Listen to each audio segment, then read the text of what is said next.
Hello, everyone. Welcome to our next Sentinel story. We have Miss Anderson here with us today. Hello, Miss Anderson. Hi, Miss Buster. How are you? I'm doing well. What do you teach at Spanaway Lake, and how long have you been there? So this is my fifth year at Spanaway Lake, which is hard to believe because this was my first teaching job. So it's hard to believe that I've been a teacher already now for 5 years. So what I teach there is I teach English and then I teach social emotional classes. And social emotional classes are my passion, and that's what I feel like people probably know me for the most. Mhm. That's great. What are some highlights so far for this school year? So we've been in the school year for a little bit now. It's not like smooth running, but it is kind of up and running. What have been some highlights so far for you? I would honestly say there have been a lot of highlights for me this school year. I think that I have been getting to know kids in a way that I would never have gotten to know them before. Like, I love the random dogs that run across the screen, or the random younger siblings in the back, Yeah. or mom that like pops in to say hi from the side. And I think that it's such a unique opportunity. Like, we get such a window into students' lives that we wouldn't get otherwise. So I would say just the animals, the babies, everyone that pops into the Zoom meetings has been the main highlight for me. I would say one of the other things that I really love about online school is that it is giving me more content to teach in social emotional. It's giving me more, like, we can go over Zoom etiquette, we can go over Mhm. writing emails to teachers, we can go over to so many different skills that we just never need to address in person. So I love that I've been given the opportunity to introduce some of these 21st century skills that I feel like we don't have the opportunity to do otherwise. Those are the two Right. main highlights for me. So I'm kind of embracing some additional advocacy skills for your students in your caseload. That's great. Yes. Um, so what high school did you go to? So I went to Ripon High School, which is a very small high school in a very small town in Ripon, California, where I grew up. So Spanaway is 100% different from the high school that I went to. My high school had all the teachers, knew everybody. We probably went to Mr. Anderson's Mexican restaurant down the street. I mean, like, we all knew each other. Super different because of that. So, I mean, we couldn't get away with anything in high school because the track coach was also my dad's best friend. I They mean, were it was everywhere. impossible. Yes. Everybody was everywhere. So when I came to work at Spanaway, like I said, it was a totally different environment for me, Hmm. a good environment and a good change because it definitely just let me see different types of human beings, different types of students. Whereas I felt like in my town, I'd known these people for so long that it wasn't like I ever really got to meet new people. And if we did get new people at our high school, everyone would everyone like talked about this new kid because nobody knew the new kid yet. So just a totally different environment here. Right. Embracing new stories in Spanaway. That's great. What were some valuable lessons that you learned from high school? So whether they were like bad experiences or good experiences, like what did you take away that still resonates with you now? Oh gosh, I learned a lot from high school. I was not the best student in high school, so I learned just going to class is number one, first and foremost. If you don't go to class, the teachers don't know you. And then when you do show up to class, teachers are confused as to who are you? What are you doing here? What's going on? And then you have no idea what you're supposed to be doing on the assignment, even if it's posted on Canvas for you, because you're looking at the assignment thinking, I haven't been in class for a week, so I have no idea what to do here. Yeah. It took me 4 years to learn that lesson, so I don't think I actually learned it till I went to college, but I learned it eventually. So that was my number one lesson that I learned. I also learned that I think it is so valuable to be a part of something bigger in high school. It's valuable to be a part of Renaissance. It's valuable to be a part of ASB. It's valuable to go to the basketball games. It's valuable to be on a sports team. And I think that I spent so much of high school trying to hide from the people in my high school because I knew them all, and I felt like I didn't need to go interact with them in that way again. But when I look back upon it, I think my high school experience could have been a lot different. I would have wanted to go to class more. I would have been on time to school. I wouldn't have had to sit in meetings with the principal about my attendance and roll my eyes all the time. I had just found something that was worth me going to school for. And I Mm-hmm. think for so many kids, it's okay if you're going to school, like just starting off with, like if you're going to school so you can see your friends, that's good enough because the other things will fall in line once you have the connection. Right. So having more than just the singular narrative of student. So you're participating in clubs, you're a part of your school community. So we have all of these small communities. We have our school community, and then the community surrounding the school, our families, and then we have our town, Spanaway, and then it all just kind of, so just making sure that, because you spend a lot of time at school, you spend the majority of your day. So interacting with others outside of the classroom to learn other parts of their story and other parts of their narrative that makes them who they are. Yeah. Yes, and what you said about the community, I think is super important too. Being involved in your community. Like just when you're in high school, I think part of the reason sometimes is we don't feel like as high school students we have things to offer to our community. And I think that if we just put ourselves out there and connect ourselves to the right people in our community, there is so much that we can do, so much even beyond just basic community service skills. Like I know so many kids are like, well, I don't want to go pick up trash, or I don't want to go do this, but you can tutor people, you can go mow somebody's lawn on the weekend that wouldn't otherwise be able to mow their lawn. Like it's just things all snowball into each other too. And I think that the more you involve yourself, the more those meaningful human connections start to fall. Yeah, definitely. So I'm going to jump in. I ask the people that I interview the same, not the same 10 questions. It's a range of questions, but 10 questions within that range. And so, the goal is just to hear different responses. It's the same question, but we have such a different group of staff, different backgrounds, different stories, that it's interesting, and it's helpful to be able to connect to different answers to the same question. So the first question I'm going to ask is, I do best in school when? I do best in school when I have a meaningful relationship with my teachers. That is first and foremost to me. I'm a huge relationship person. Uh, to me, honestly, the content could be the most boring content that I don't care about at all. But if I connect to the teacher, I'll do the work.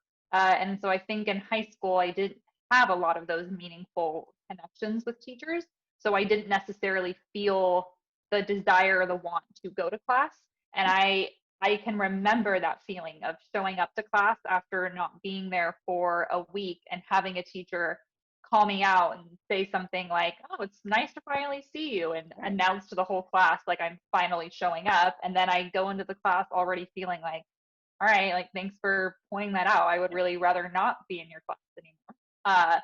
So I always did the best with teachers, and I had one creative writing teacher in high school who I will always remember, and I rarely missed her class. I think I did in the beginning, just because I didn't know her yet, and I went in with the same assumption. But I can remember like walking into her class one day, and her response was just like, "Hey, Corey, it's good to see you," and that was it. And we moved on, did the work for her, and everything Mm-hmm. was great. And from that day forward, even if I wasn't going to go to any other class for the day, I went to my creative writing class.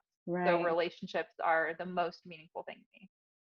I appreciate that, meaningful relationships. And so sometimes we have different definitions of like meaningful relationships. Can you explain that just a little bit about like what a meaningful relationship looks like through action?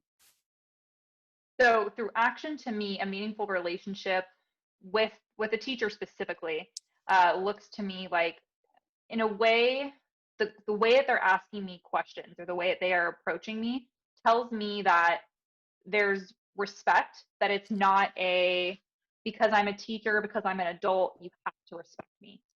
It's the mutual, whether it's just tone of voice, whether it's genuinely asking, hey, is everything okay? Why weren't you in class? And then when they ask questions like that, I can then have a meaningful response to be honest and genuinely explain this is why I wasn't in class versus the shutdown of what I mentioned before when you walk into class and somebody says, "Oh, great, it's nice that you finally decided to show up." Right. Because what am I supposed to say to that? And then my cutoff, like right there, we've cut off the ability to have a meaningful relationship. Right. Yeah. Thank you. I appreciate that, defining that a little bit more for us. When things don't go my way, When things don't go my way, I tend to struggle with this. I definitely am the type of person where I have a plan for my life and I have timelines and when things should be done by this age at this time. And so I have learned throughout my life that things definitely do not always go my way. And rather than becoming upset and completely giving up on whatever thing it is that I feel like I failed at, I just force myself to slow down. And for me, because I am always doing 10 million different things at once, I literally just physically stop myself Mhm. from whatever it is I'm going to go and do. So, like, for example, when I don't get my way on a test I took in college, I don't get the essay question grade that I feel like I deserve. For a while, my base instinct reaction is to argue and tell them that, like, this is not the way that it should be. So, what I started having to do is I would just, rather than physically going to argue with the teacher, slowing down, stopping, staying where I am, reading through things, trying to genuinely listen to feedback, trying to genuinely figure out where the other person is coming from.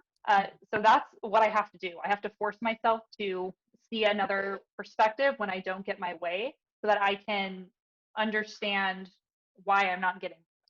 So for me, it's physically stopping myself from going to do and say whatever I'm going Right. Like taking a beat, taking a moment and like kind of processing it, especially doing it in kind of a calmer state of mind. It doesn't have to be like completely calm and chill, but when we have heightened emotions, sometimes it's hard to kind of process some things, and especially other people's perceptions or reasons or intent or any of that. It's kind of hard to put yourself in somebody else's role. So I like that. Yeah. I can achieve my goals by, I can achieve my goals by not having 10 million goals that I'm trying to achieve at a time. So I can achieve my goals by, so usually what I'll do is for the week, for example, I'll make a list of 10 goals I need to get done for the week.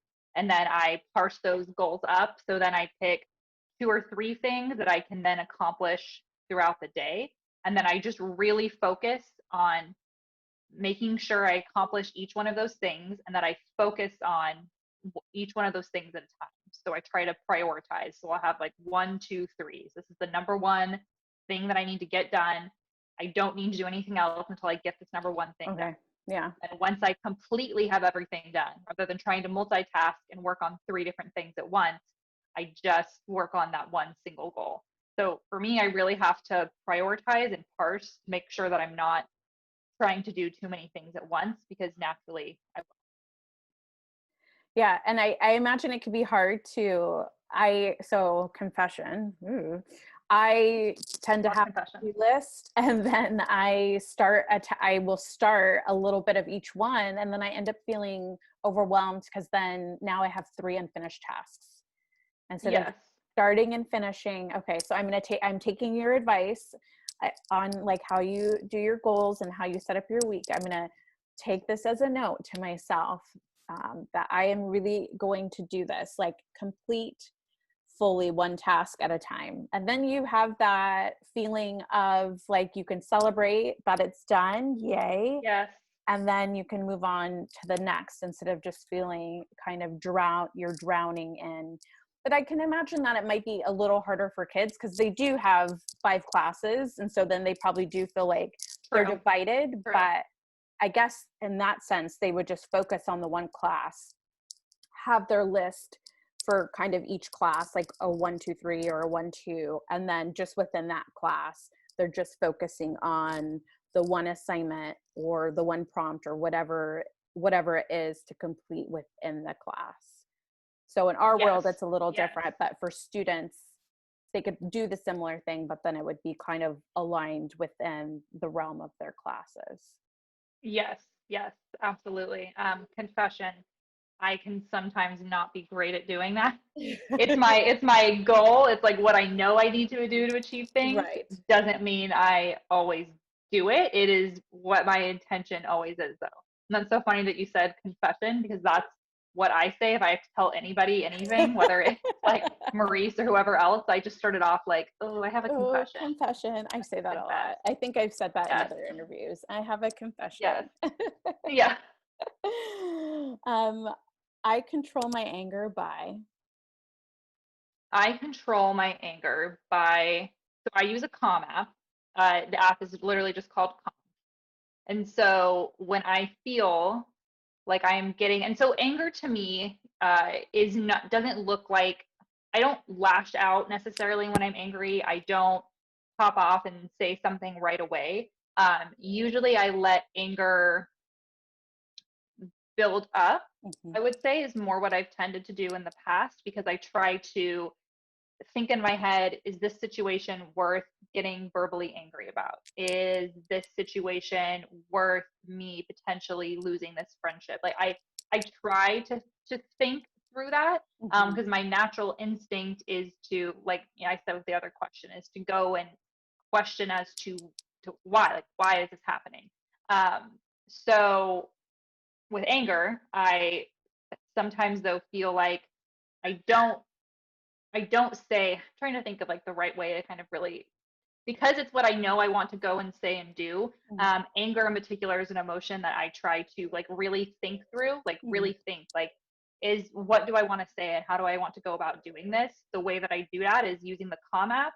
So whether it's I'm sitting down and I'm meditating, whether it's I'm sitting down and I'm stretching, I try to distract myself, but distract myself in a way that allows my mind to be free. Mhm. So my body is physically occupied doing something, whether it's meditating, like physically relaxing my body, whether it's stretching, like doing something to physically relax my body, so that my body doesn't feel angry, even if my mind still does.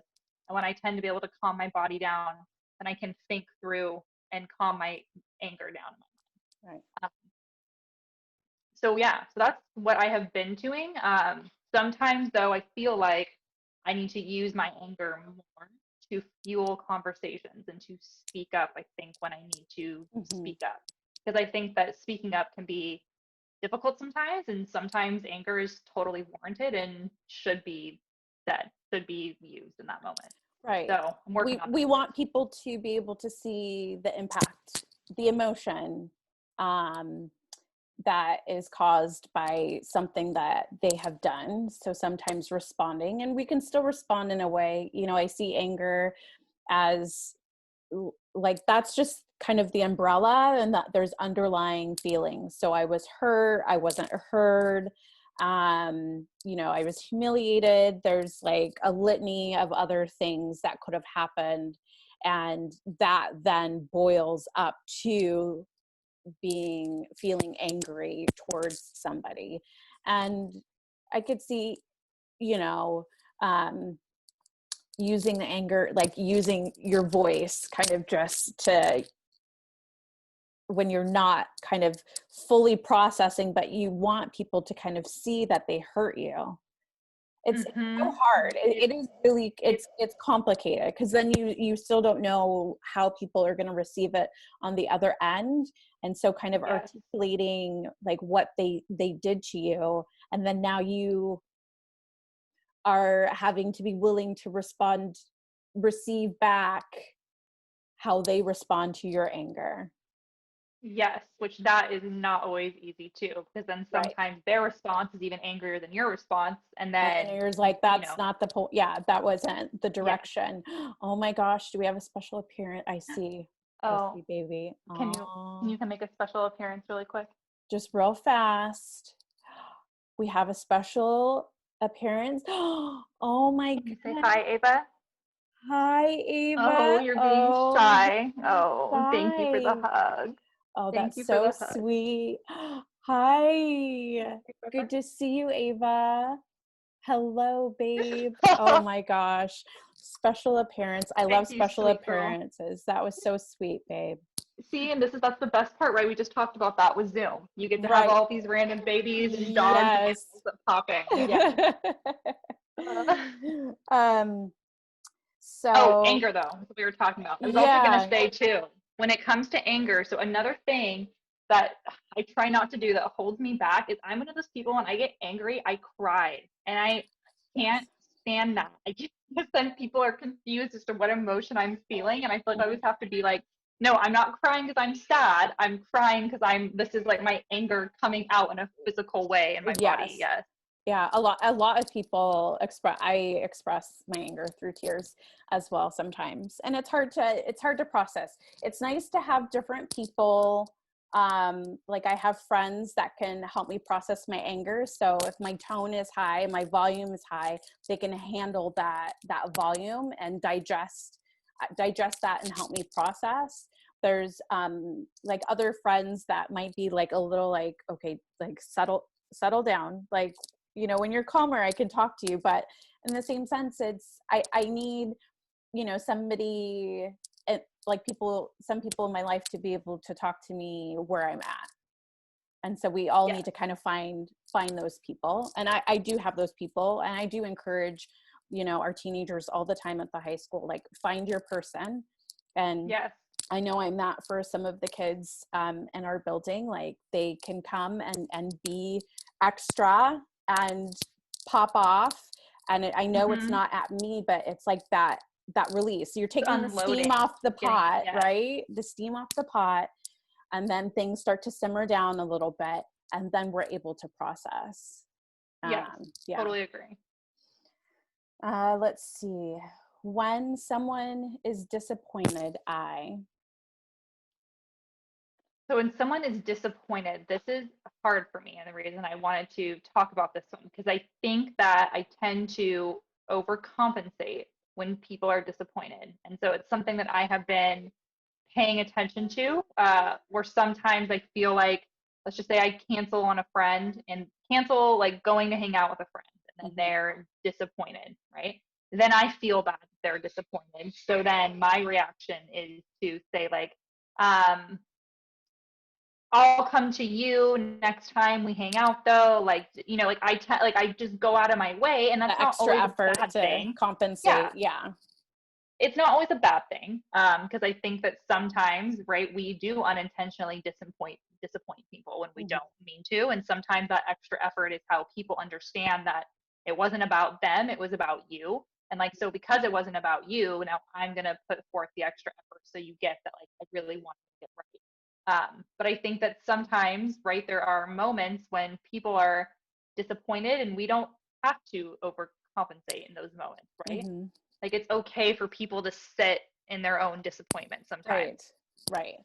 Because And I then you're think, always spending time making other people feel better about their feelings when then you're trying to protect yourself or take care of yourself.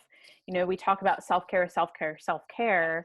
yes, But naturally, and as moms, we tend to like take care of yeah, other people and focus our energy on taking care of other people and ensuring other people's happiness. And that's a lot of work. And if people are disappointed, then you're making sure they're not disappointed with you. And that's a lot of work as well. So yes, yeah, I appreciate that. Like you allow people to just be like, I mean, it is what it is. it is what it is.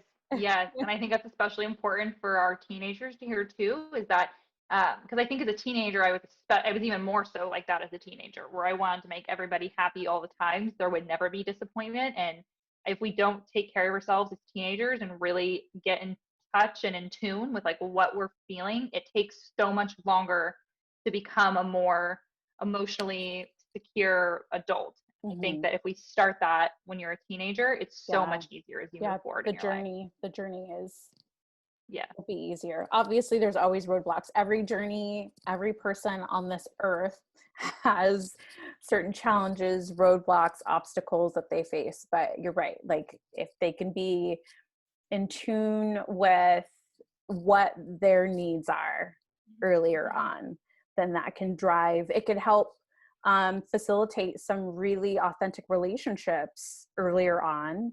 Yes. Um, I know I have long lasting relationships with some friends that I've known since elementary school. So that's Mm-hmm.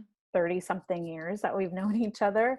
But that, all of those relationships happened because they got the real Dion. They got the real Miss Vester early on. Yeah. They got Nobody the else tea. They got got the the real. tea early on. Yeah, they got the Yes. that not everybody else got to experience. And so those friends that experience the realness are those friends that are my friends to this day. And can handle being disappointed if you disappoint them. Right. Mm-hmm. And I don't have to apologize. Yeah. It's not like the over apology. I'm sorry. Oh gosh, Immediately yes. understand. They immediately understand. They're like, yes. take care of you, do you? And I'm like, oh, it's so refreshing. Yeah, yes, right? To not like you can just go to them with like just open, this is how it is. Like Mm-hmm. this is the tea, right? This is me being real. Yes. I can make a difference by. I can make a difference by. So I think I can make a difference by there's so many different ways that I can think of to answer this question. I think the biggest thing is just creating that meaningful connection relationship with kids in high school that I didn't have. And I think that that makes all the difference in someone's life. I love when I get emails from kids, whether it's like at 5 p.m. or it's at 4 a.m., right? And it's they have to tell me something or something happened and they're like, look, this is my state of mind. I'm not going to be doing good tomorrow. Like, can we talk after class? Like, I love those emails. And that for me is what drives me to keep working in the public school. And I think there are a lot of times when it can feel like I'm not making a difference in the public school system. And it can feel like there's barriers and roadblocks to everything, and that I may not always accomplish things academically the way that I want to. And I don't think I was meant to be a teacher. I think I need a lot of people that are meant, like this is what their destiny Yeah. is. They're so good at it. They have the skills. They rock it every day. They do it. Right. That's not my destiny. It's not my path. I think that counseling is what I was always meant to do. Talking through things with people, like working with people in that way. It's why I'm so passionate about social emotional. And I wish that I could have every kid in the building with me in social emotional at some point. Like I wish it was just a rotation Right. everybody. Yeah. Because I just love getting to have the meaningful conversations, and that's what my life path is. And it makes me sad when I think about it. This is going to be my last year teaching, but I'm so excited to be able to go like into the counseling role. But Right. the Your hardest next kids, phase. But you're yeah, the still hardest kids. teaching. And that's what I have to say. I've True, been true. a school counselor and social worker for 14 years now. And I consider myself an educator, Right, and you're right. it's about learning how to process grief and educating them on those skills, how to help them problem solve, difficult conversations with friends or teachers. It's educating them. It's just a different form of education. So even though I don't have my teaching credential, I still see myself as a teacher, and very much so. Yeah. No, you're totally right. So just a different pathway. A different pathway to be. I like that. I've never thought of it like that. It's just a different way of being a teacher. I'm not leaving teaching. I'm just going into a different way. Yeah, definitely. I have respect for myself when I have respect for myself and the win part. So I'm going to say what I've been working on is I have respect for myself at all times. I don't think there were certain points in my life when I wouldn't have been able to say that, when I wouldn't have been able to say that I respect myself at all times, whether, it was negative self-talk to myself about my body or the way that I looked or my skin or whatever it was, or if it was just feeling like I couldn't get through this class, it must be because I'm dumb. Like there was just a time more so when I was a teenager, which is why I wanted to touch on that a little bit as well too, because I think that was when it was the hardest for me to respect myself. And I think that as I've gotten older, I just try to always look at all my accomplishments. Like I've accomplished being a mom, right? That's like one of the biggest things right now for me. Like Ava has survived to be 9 months old. Yay, So like I'm doing Ava. yay, yes. Good job, Ava's Miss Anderson. So I'm doing something right when it comes to that. So I'm Yes. learning to respect myself as a mom. And I think when I first became a mom, I didn't always respect myself as a mom because I was hard on myself about every little thing that I maybe wasn't doing right. I think that I respect myself as a teacher now. And when I first started teaching, I didn't always respect myself as a teacher because I felt like I wasn't a true teacher, right? I didn't like totally have it together when it came to backward design or lesson planning. Like I could do my social emotional classes all day. Like put Right. me in a room, let's talk. Like I'm all good. When I would come to my English classes, like that was so much harder for me to Hmm. plan for and to do. So I'm learning to respect myself there. So I would say like now I'm respecting myself at all times, and I just carry that with me. Like it's at the base, the foundation Hmm. is a respect for myself. So I don't get to the disparaging comments as quickly or as easily as I used to before. Right. Respecting the journey, Respecting the journey, yes. because we all have to like, we're all new at something, Mhm. and we all have to Mhm. progress, and it's going to have Yes. its ups and downs, but the end goal is definitely there. We just have to kind of respect and work through the journey. Yeah. Yes. Yes. I feel I am best at I feel that I am best at asking questions to people that get to the deeper meaning behind what they're saying. So, for example, and that's something I think I've always done, and in some ways, I think I need to get out of counselor mode sometimes, right? Because I sometimes feel like I'm always like looking for the deeper meaning in what people are saying, and I think people are like, "Okay, Corey, it's not like we You're didn't like, need to have this. pump the brakes. We don't You're have this. Is there's nothing deeper." like, soda. I wasn't asking about the meaning of life here. So I think that that is something that I do well, almost too well sometimes. Like I said, people are then like, okay, no, but not needed at this current moment. But I do like I love just figuring out, sometimes as I said, like I like to, like, for example, when kids come into my room, if I notice the same kid coming in every morning saying, like, I'm tired, I'm tired, I don't want to be here. And I ask, well, why? What's going on? I just don't like school. I sometimes feel like, right, that's not really what's going on. Like, what's really going on is like there wasn't food in the house for them to eat breakfast, or Right. their mom's been in the hospital for 3 weeks and they've been there until midnight every night trying Right. to check up on them. Like, whatever it is, like, there's a lot of the times I think that we teachers don't ask enough questions because we're so worried about getting the content. And so I think that something I do well is that I don't just stop there. Like I could care less a lot of the times if we get through what I have planned to get through the day, because if we have a meaningful conversation, that's far more important to me than getting through the grammar worksheet for the day. Right. Like we're going to get a lot more out of the conversation than we are out of the worksheet. Yeah. Just skill building, those skills. One way I show caring. One way I show caring is just through words. My love language is definitely positive affirmations and just letting people know that they've got it, they're doing well, like keep doing what they're doing, and just yeah, like bringing positivity, right? That's how I know some people like to do actions for others, right? Some people like to let me go get you your favorite meal, let me build this dresser that's been sitting here that needs to be built, let me do something for you. For me, I just think words are so powerful, and saying words in the right way can make such a difference. Right. I can be a positive role model by.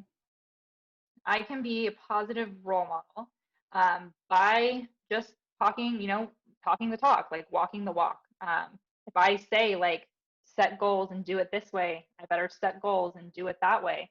If I say to respect yourself, I better respect myself and not say disparaging things about myself, even if it's like a joke in front of the class. Like, just making sure that I am helping to kind of guide people by them being able to follow kind of my own actions to whatever their own vision for their life is. Right. Well, I appreciate you hanging out and chatting with me. Do you have any final thoughts at all that you wanted to share? No, I would just say thank you for doing this. Like I said, I think it's so valuable. And I think that we as a community, like teachers, students, people that work in the school need this. And I think that the more meaningful conversations we have, the better Spanaway will be. 100%. I agree.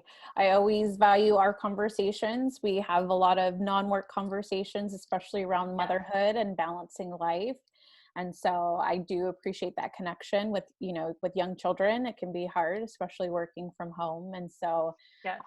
we are always kind of a text message away, an SOS away from kind of Yes. having a Send supportive help, please. conversation. So I always appreciate you being there for me and us being there for each other. So Yeah. um, I look forward to seeing you face to face again I one know. I can't day. wait.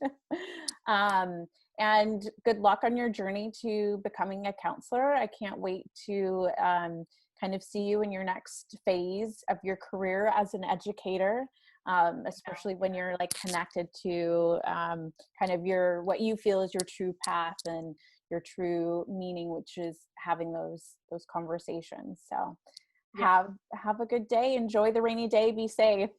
Yes, I will. Thank you. You too, Miss Bester.